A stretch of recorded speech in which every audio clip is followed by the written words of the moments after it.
Hello, everyone, and welcome to another Florida Native Plant Society Lunch and Learn. It's April, and we have Ginny Stibolt here.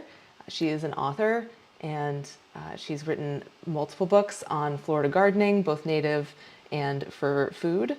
And today she's going to be talking about pollinator gardening for Florida. Okay. Thank you, Val. Um, so pollinators are something that people like.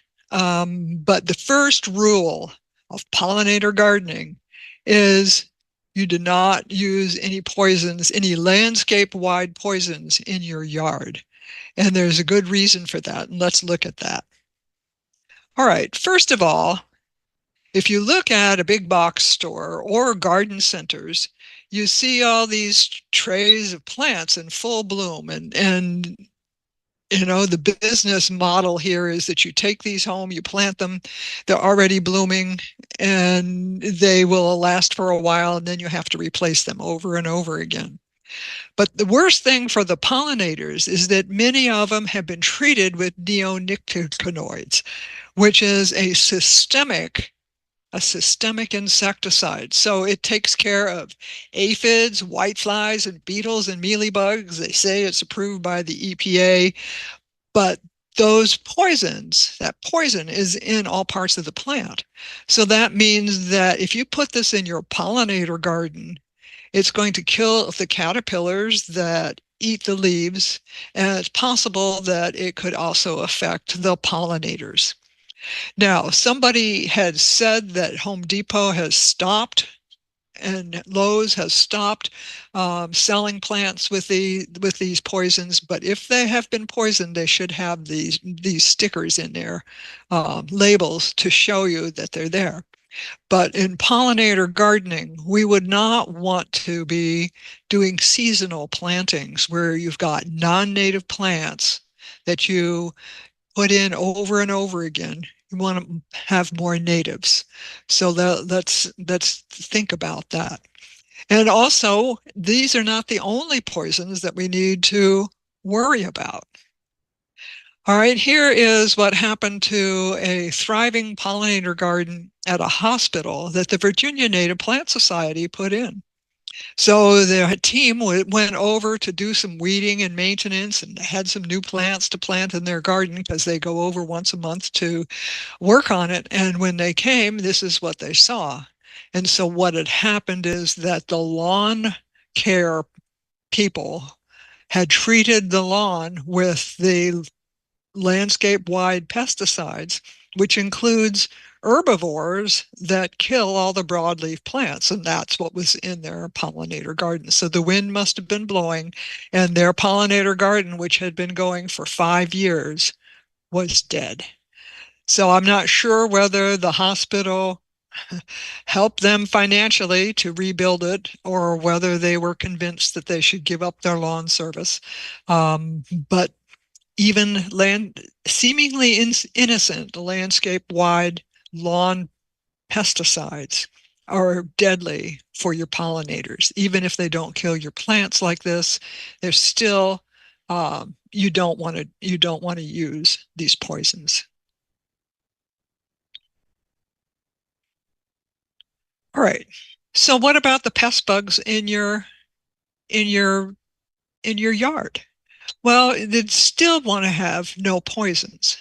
And then and again, this includes the lawn poisons. So a broad spectrum pesticide or insecticide kills all the bugs, but 90% of those bugs and those insects were beneficial or benign.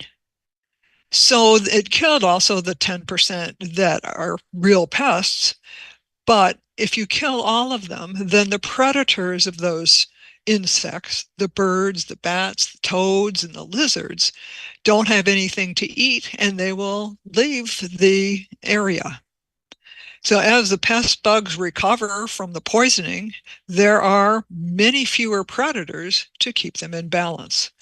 And the problem grows worse from there because then people then put stronger pesticides down to keep the pest bugs out. And then there'd be pesticide resistance. So in general, you would not use any landscape-wide poisons and very few other poisons in your yard if you want the pollinators. All right, and also another reason not to use the um, lawn are native bees nest in the ground. And if you put down a pesticide on the lawn, then that will kill your native bees that are under the lawn. So this is actually a cicada killer crawling um, out of its burrow at the edge of my lawn a couple of years ago. There's a lot of volume that they dig out, and then they lay their eggs on caterpillars and other critters that they put in there so that the new larvae will have something to eat. So this this is why you do not use the insecticides on the lawn. So what is in a pollinator garden? What you'd want is a wide variety of native flowering plants. And there could be some non-natives, but natives are the best because the natives are the ones that co-evolved with the native insects.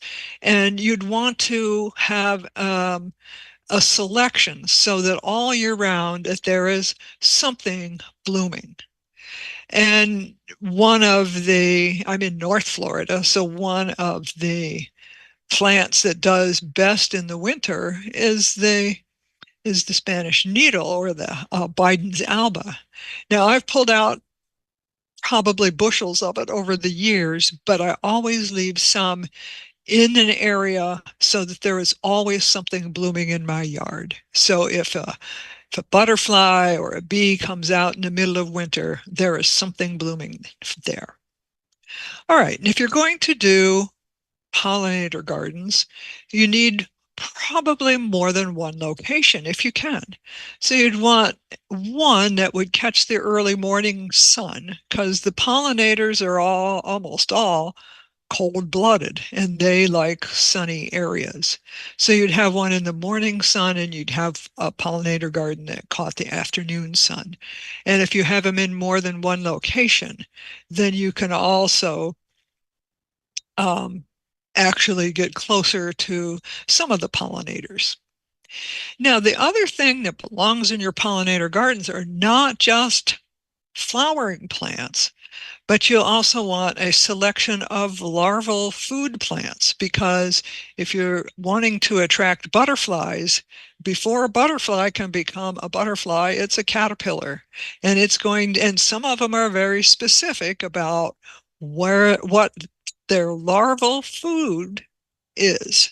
Like, well, the most famous probably is monarchs and milkweed, but there are others that have very specific needs for their larval food.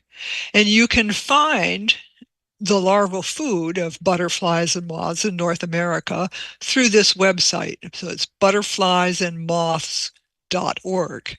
So if you look up a butterfly that you want to attract, you can um, you can find out what its larval food source. Some are not specific, but a lot of them are. So make sure that you've got your larval food sources there. And near your pollinator gardens, you would want some thick vegetation, some wooded area, stick piles, and other things like that, so that there are sheltering places for the adult pollinators.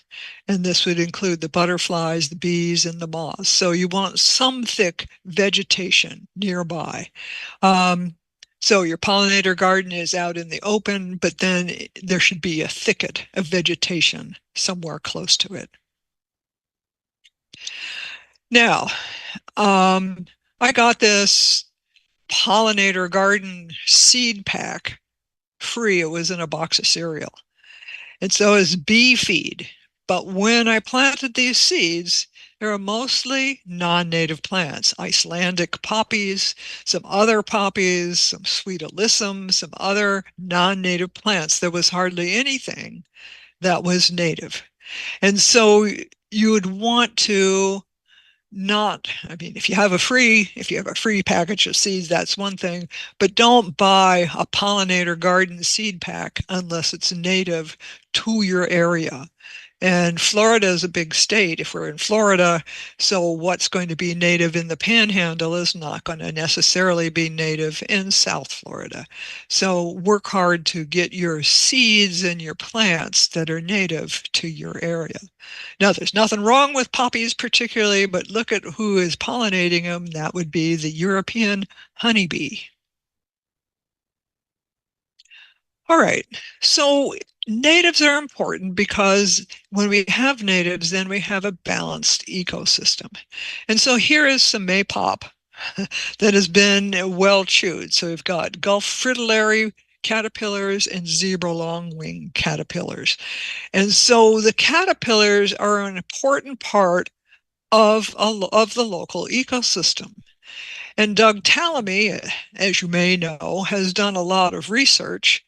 He has homegrown uh, native park, and he's written books on pollinators and why natives are so important. So if you're not familiar with Doug Tallamy, he is a good resource for this.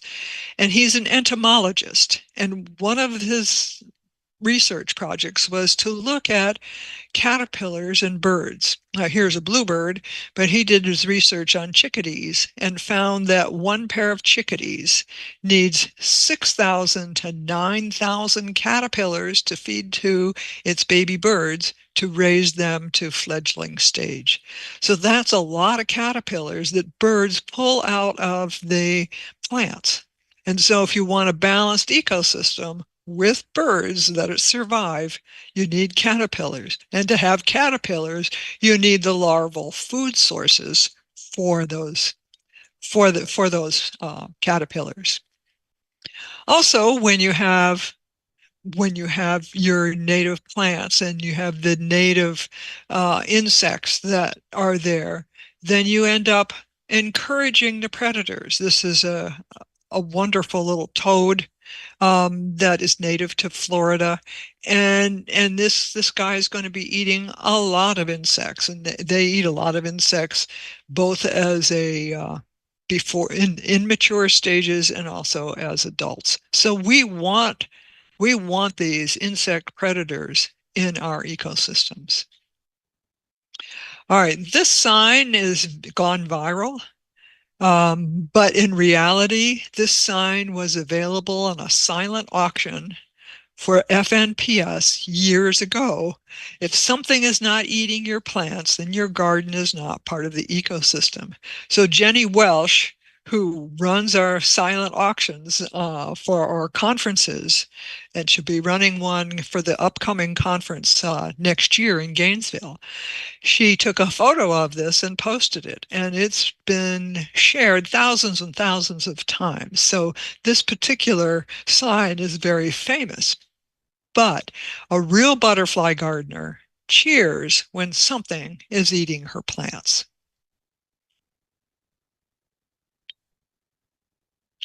All right. Now, the other thing about a native pollinator garden is that they're beautiful. This is a Stokes aster, and it is spectacular as a flower. It's easy to grow, it self-seeds, and the color of the flower is just magnificent. And look at the cute bee here that has got his legs full of pollen. All right, here we have a dune sunflower that has attracted a fly, but flies can be pollinators too. The dune sunflower loves dry areas, including the dunes, of course. The starry rosinweed is a wonderful attractor of pollinators, and it's very easy to grow, and it's a long-lived perennial. And so actually I've had my starry rosinweed for about 15 years now that I bought at a native plant sale, and I still that plant is still going, and it's reseeded over the years. So now I have dozens of the starry rosinweeds all over my yard, and I've potted up some, and they were sold at native plant sales. And this is a wonderful easy to grow native plant. All right, goldenrods. Not this time of year, but the goldenrods bloom in the fall. So this is part of having something blooming all year round. And mistakenly, many people think that goldenrods cause hay fever. Well, no, they don't, because it's insect pollinated. Look at all these carpenter bees here. It's insect pollinated, which means that the pollen is too heavy and sticky to float into the air.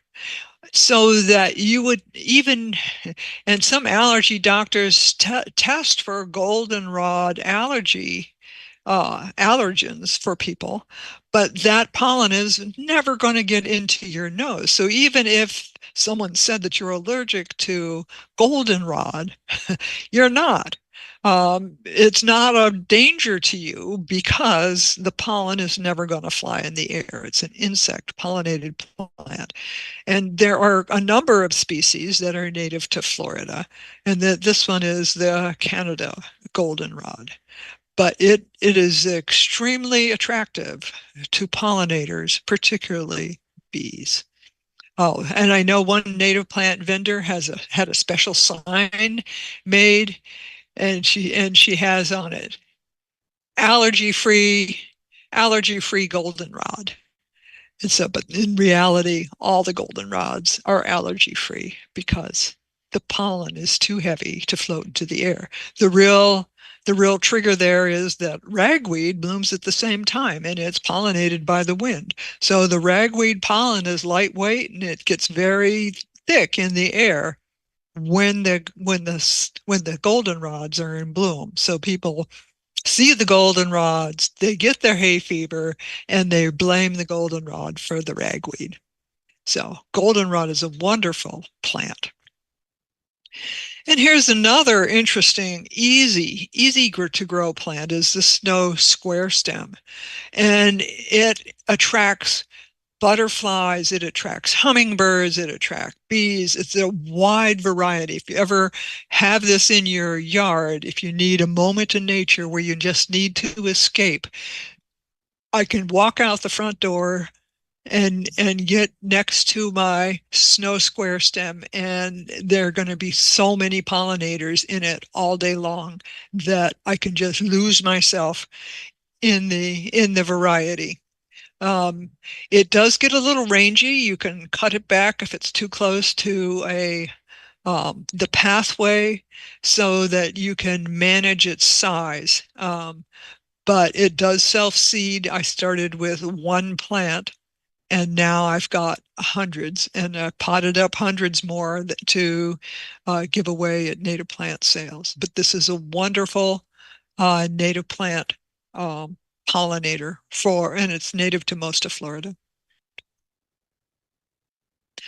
All right, so how do you find butterfly plants? Well, the Native Plant Society, our Native Plant Society, has a wonderful database of our native plants. Now, these are plants that are generally available in the native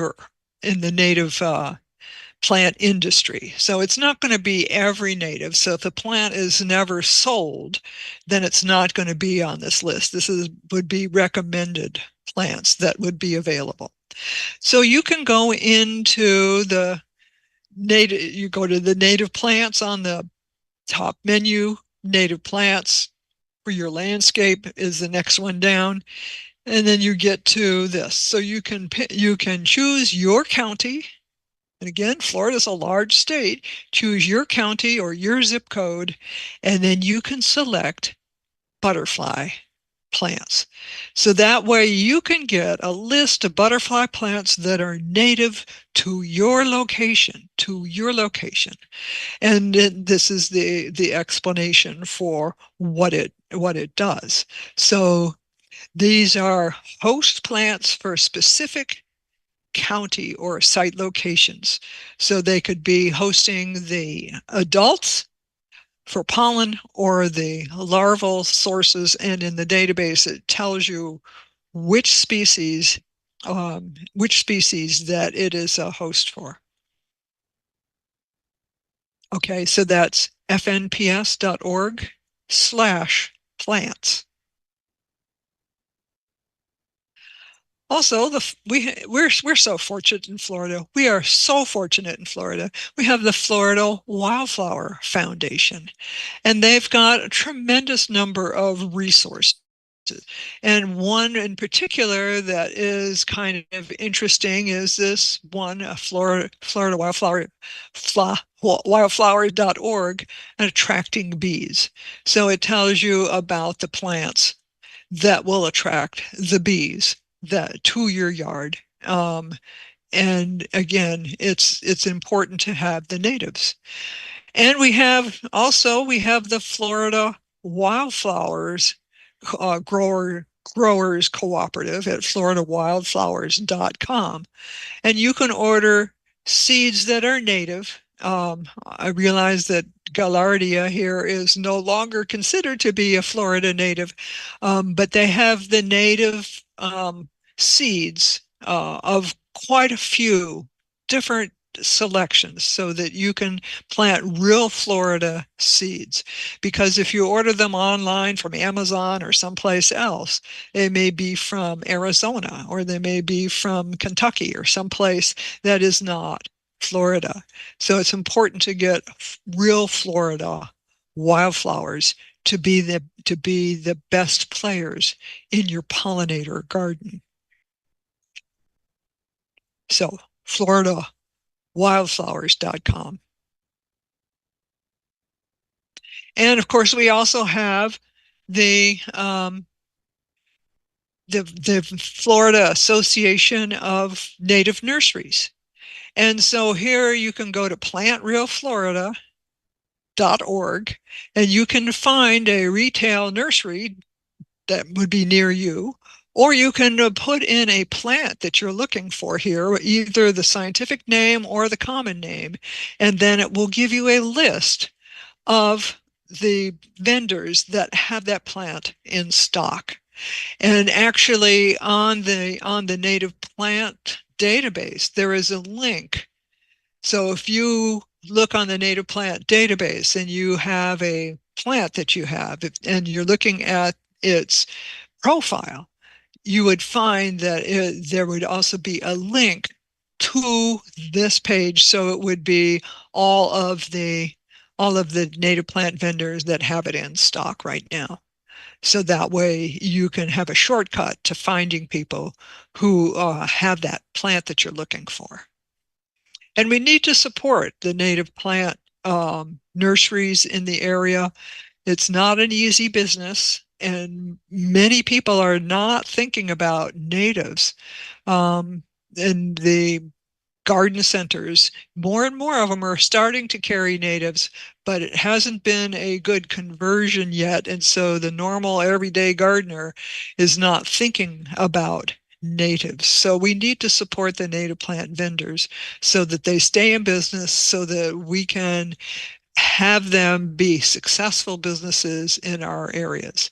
Um, and keep your eye on this sign too. Just a minute, I'll talk about that. Now, if you are growing vegetables, many of the crops need pollinators. And the best way to get pollinators to your vegetable garden is to have an area not too far away that is your native pollinator garden, so that you would have insects going to your pollinator garden all year round.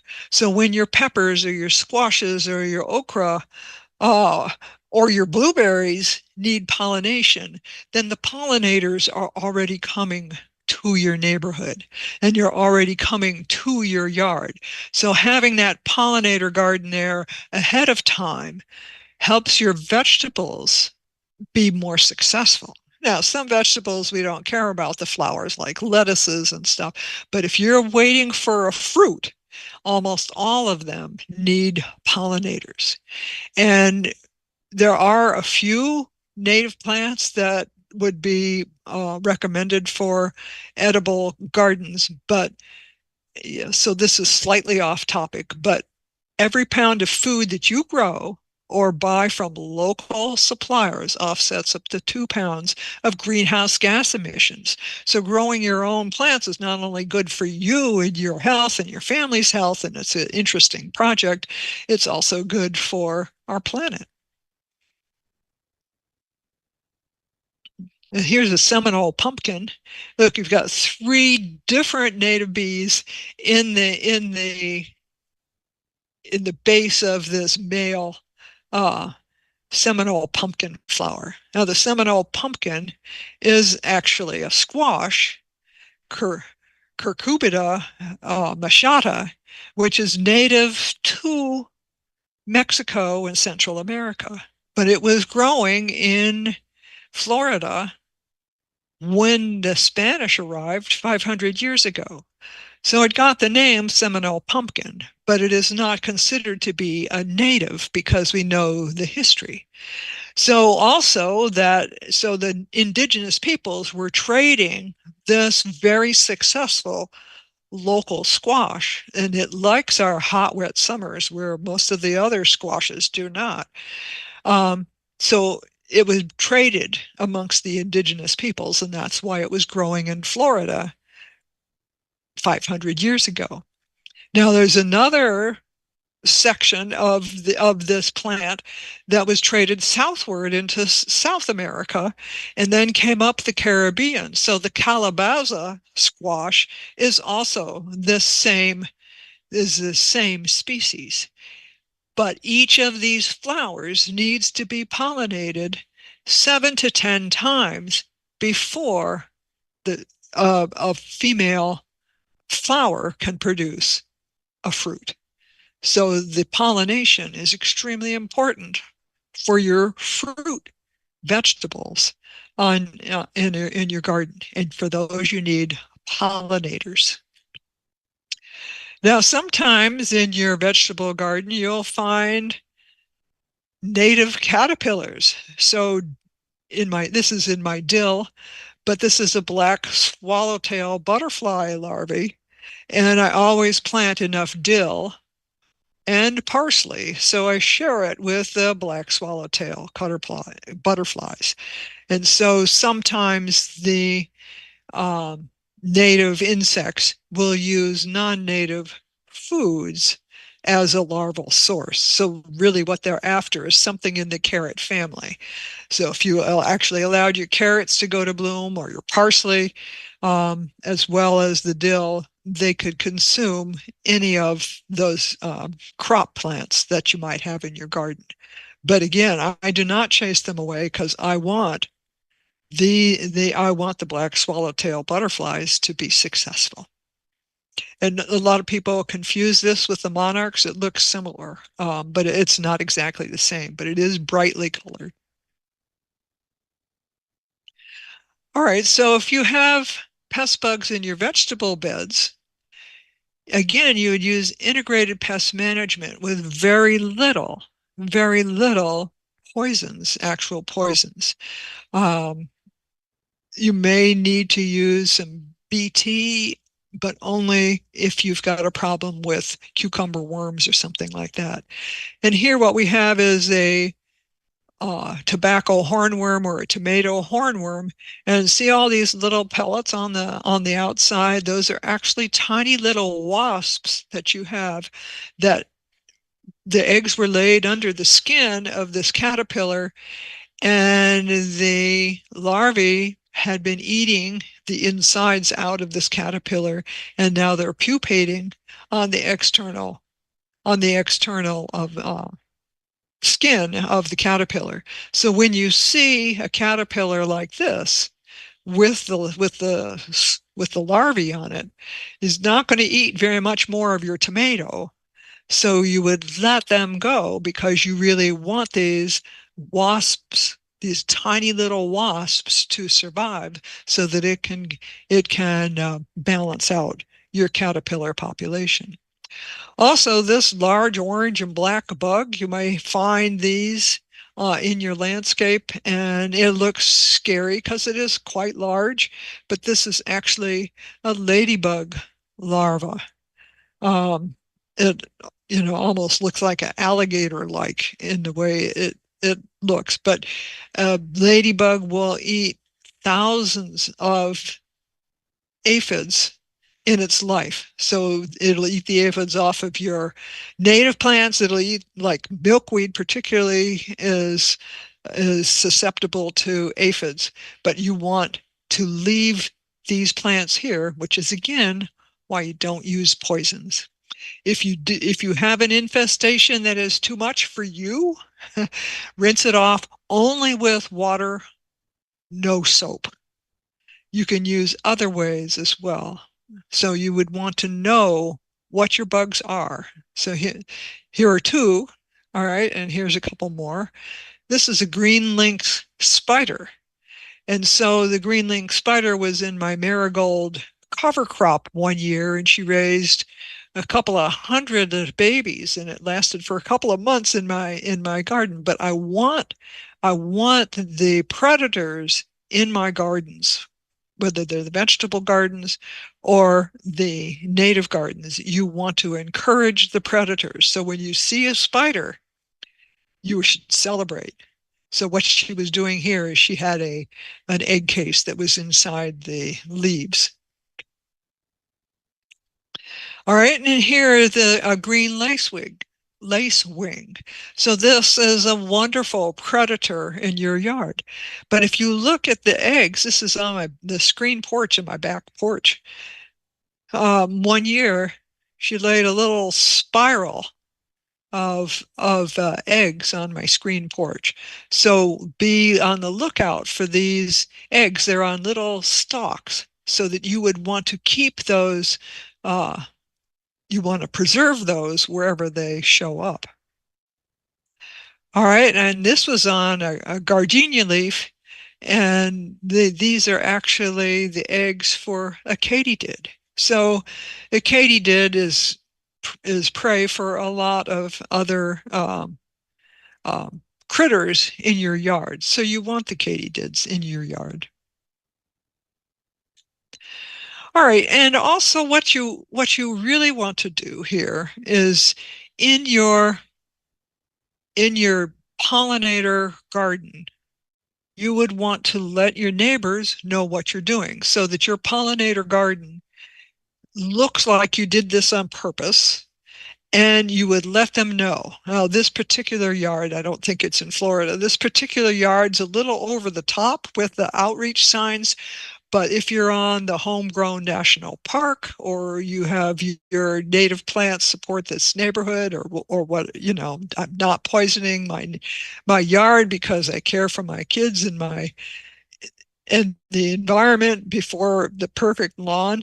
So a little bit of outreach with signs on your pollinator gardens goes a long way to helping your neighbors. Maybe they will also stop poisoning their yards, and then you would have more pollinators together. And so, yes, you'd want to make it look orderly. If your pollinator garden's in the front yard, make it look like it's there on purpose, and that it has a neat border, that it is managed to some degree, so that people will know that it's not just a bunch of weeds. Oh, skipped one. And here is another form of outreach. This is not pollinator gardens per se, but Marjorie Shropshire and I have put together a 10-minute PowerPoint that's free to download from the FNPS site. You go under resources and downloadable documents, and you can download this PowerPoint. It comes with a script, so you don't have to be an expert.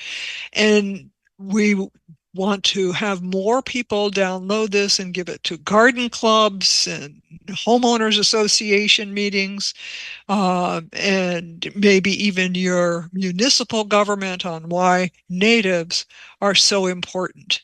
And so it's free to download, and when you download it, it downloads as a PDF file. But in that PDF file is a link to the PowerPoint. So feel free to use it, and we encourage you to use it so that we can make native landscapes the new normal in Florida. So there are wonderful pollinators. See this giant purple hair streak butterfly? It's on a tall elephant's foot. The elephant foot is just a wonderful little flower. But this plant, this butterfly, needs mistletoe as its larval source. So mistletoe does not have to be removed. It does not kill plants. And so people remove it because the tree guys say, oh, you need to get that out of there. No, no, you don't. And if you leave it, then you're likely to get this beautiful butterfly. So here are some wonderful natives, wonderful mallow, the tropical salvia, and the green eyes that you can put in your yard, and it will bring in many visitors. And that way, when you go out in your yard, then you've invited friends over. Oh, one more. All right, and a pollinator garden doesn't have to be huge. You can do pollinator gardens in containers. And again, the tropical sage is particularly adept at growing in containers. And this plant will attract not only the butterflies and the bees, it also attracts hummingbirds. And it blooms even in North Florida. I have some blooming all year round. So this is a wonderful plant for your pollinator garden. And it will grow in a pot quite easily. It works on the, works in a pot quite well. So you can put pollinator plants on your decks and on other hard surfaces so that you can bring more and more pollinators into your space. So that's my spiel on the pollinator plants and the pollinator gardening. So now we'll be open for questions. Yes, thanks, Ginny. We've had some great questions in the chat here. Already? Already? Yeah. Oh, it started at the beginning. Oh, good. Yeah. So Kate Herbert of our Ixia chapter opened with, I no longer have toads in my yard. Could this be the result of being surrounded by neighbors who use yard service / Yeah, chemicals? yeah. Yeah, I mean, the more people in your neighborhood that you can convince to not poison makes a big difference. It makes a big difference.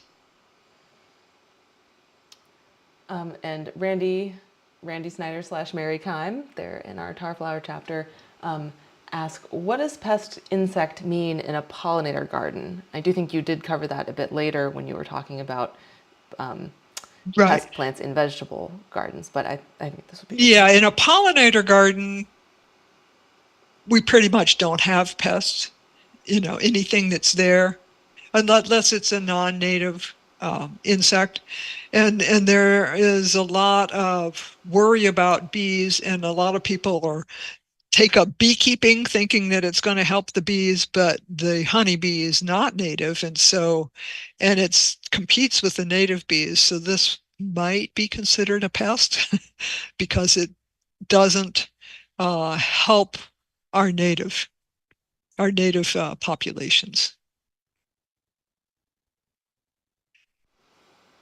And then we have a question from Leslie. Do you have a good website to use to ID bugs and eggs, etc.? Yeah, so the butterflies and moths website um, will help with the IDs. So it doesn't help particularly. I mean, you might need something else to give you an idea of where to start. So there are a number of apps that you can put on your phone where you can put in something. You probably know more about those than I do. But yeah, so there are a number of apps that you can put where if you have a photo of an insect, that's something that app can identify it. The iNaturalist and others like that. Yeah, so I posted iNaturalist in the chat, and also Bug Guide is pretty good. Bug guide. Yeah, that's good.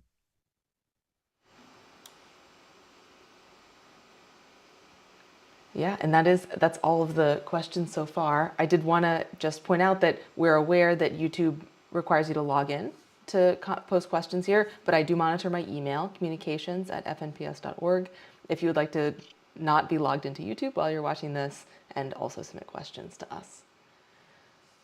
Oh, we did just get a question from Bob Mello, who says, the katydid eggs that we showed on the leaf, I'm thinking that it wasn't in your garden. Could the plant or just the leaf be moved Oh, to your garden? so it was on a gardenia plant in my garden, next to the porch. Um, so it wasn't a native, but there it was. And I wondered what they were. So I had to ask somebody because I didn't know. They were so neatly laid out that I wondered what the heck they were. So, I did find out um, what it was later. But yeah, it was in not a pollinator garden, but just a garden that was there when we bought the house with the gardenias. Most of the gardenias are gone now. We came here in 2004. So most of them are gone, but there's a couple that are left still. Do you want to speak to the advisability of transporting insect eggs into your garden that you find elsewhere?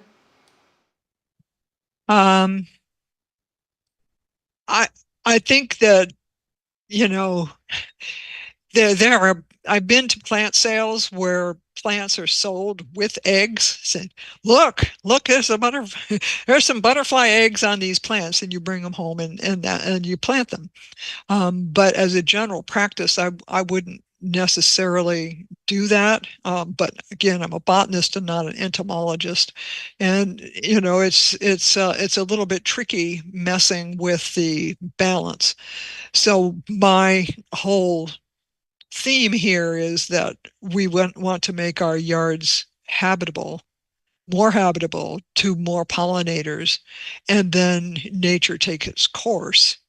And over the years in on this property, again, we've been here for 20 years now, um, that we have a lot more birds and a lot more bugs than when we started because there was a lot more lawn. About half of our lawn is gone, been replaced by meadows and wooded areas now.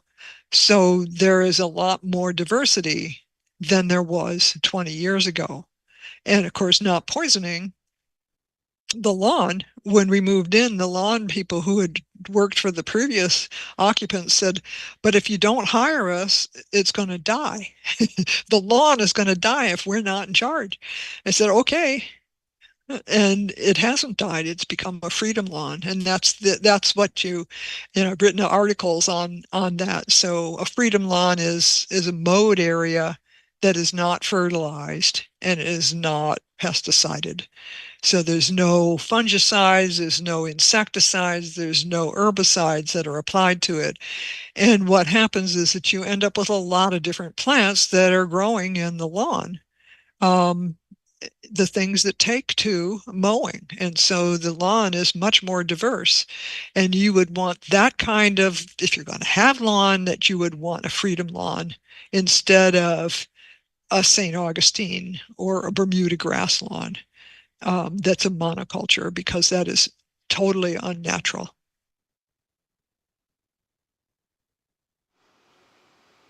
Great. Yeah, Kate points out that she hasn't mowed her yard this spring, full of Okay. weeds, and she was fixing to mow when she saw a black swallowtail laying eggs on the false bishop's weed in the front yard, and so she says she has to leave it looking scruffy or she'll kill caterpillars. That's right. But that's why the outreach is so important so that to your neighbors, because you haven't mowed, it may look like weeds.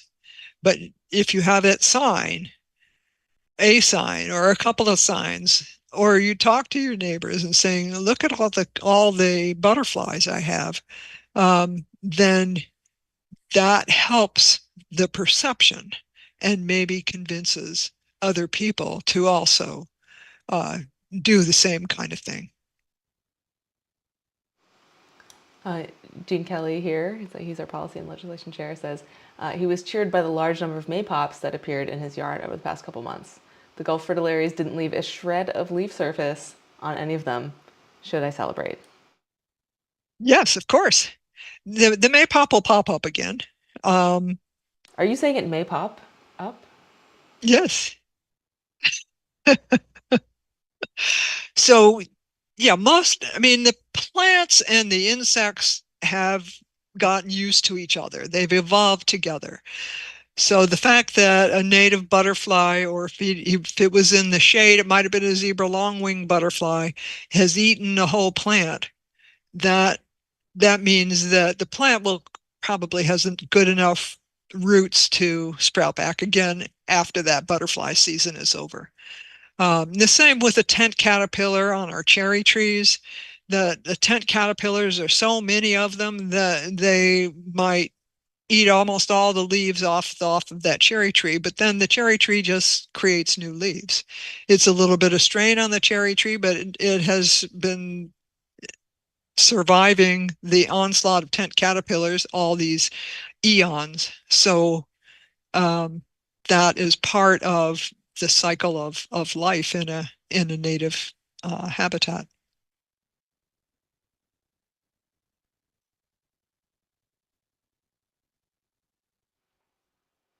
Okay, so Wildscape Designs asks us to recommend any other larval host plants, but you did show the FNPS plant finder, which could recommend to them larval host plants specifically for their Right. area and site conditions. Yeah, and the website, the butterfliesandmoths.org, will give you the host plants for each butterfly that you are interested in. But the larval host plants, it varies by the plant. I mean, by the insect. So some are generalists and can eat pretty much any plant, but quite often they're very specialized, like the polka-dotted wasp moth eats only plants in the dogbane family. But before oleanders were imported by the missionaries and the Spaniards that came, they were eating a fairly rare plant. But when the oleanders were planted in Florida and elsewhere in the southern part of North America, then these caterpillars ate those instead of their local host. And now you'll find those caterpillars, which are now called oleander caterpillars, um, everywhere that there is where oleanders are growing, except California. So again, I wrote about the those insects. They're native to Florida, but they took advantage of an imported plant in that same family. So a lot of plants are specific for plant families, like the black swallowtail butterfly needs the carrot family members. So, I'm not going to, I don't, I'm not a entomologist, so I don't have a list on the top of my head. But they're fairly easy to find. Awesome. So this is all of the questions so far. So before we wrap, I want to do a few quick announcements. Um, if you are really into landscaping, the Society has a landscaping committee that could use your help. And so I'm just going to bring over, we're having a call for landscape committee members. Ginny, I just have this on the screen here that the viewers can see. And so if you're interested, you can contact Natalia Manrique to join the committee. We also have a call for annual conference volunteers, and that would be the contact Athena Phillips.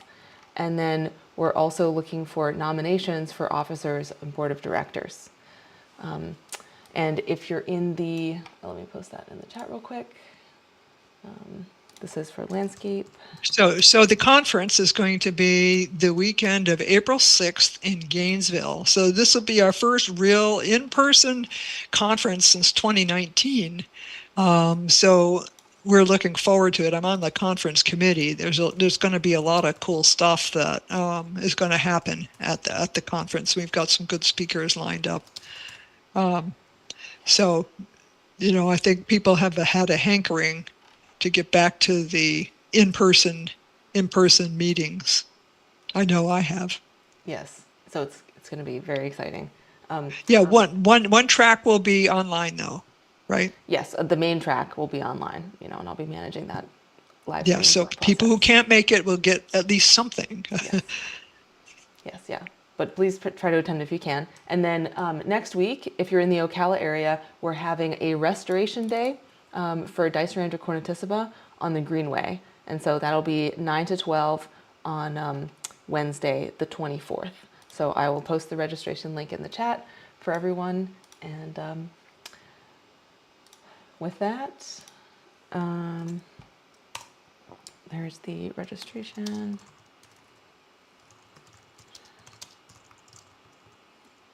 Volunteer day.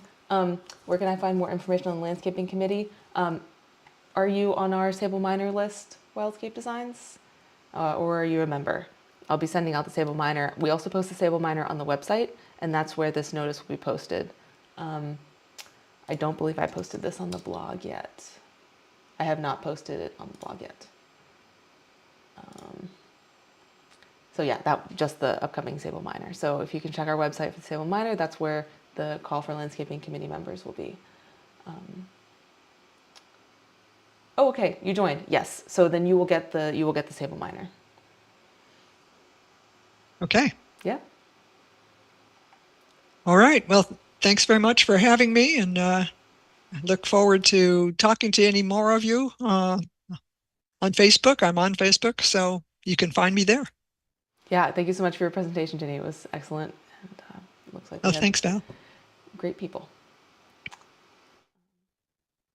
Oh, people are asking, do we have a schedule for when we are live on here? So we do lunch and learns once a month. We normally do them on the last Friday of the month at noon. However, things do come up, and so this is obviously the second to last Friday of the month. But yes, once a month. Oh, Wildscape is asking if you're on the invasive species committee, is there any issue being on both? No, you can be on both a SISMA or any other invasive species committee and our landscaping committee. Many people are on committees from multiple organizations. We welcome your expertise. Yep. Okay. All right. I hope everyone has an excellent weekend, and I look forward to seeing you on the board and at the conference in 2025 in Gainesville. Okay.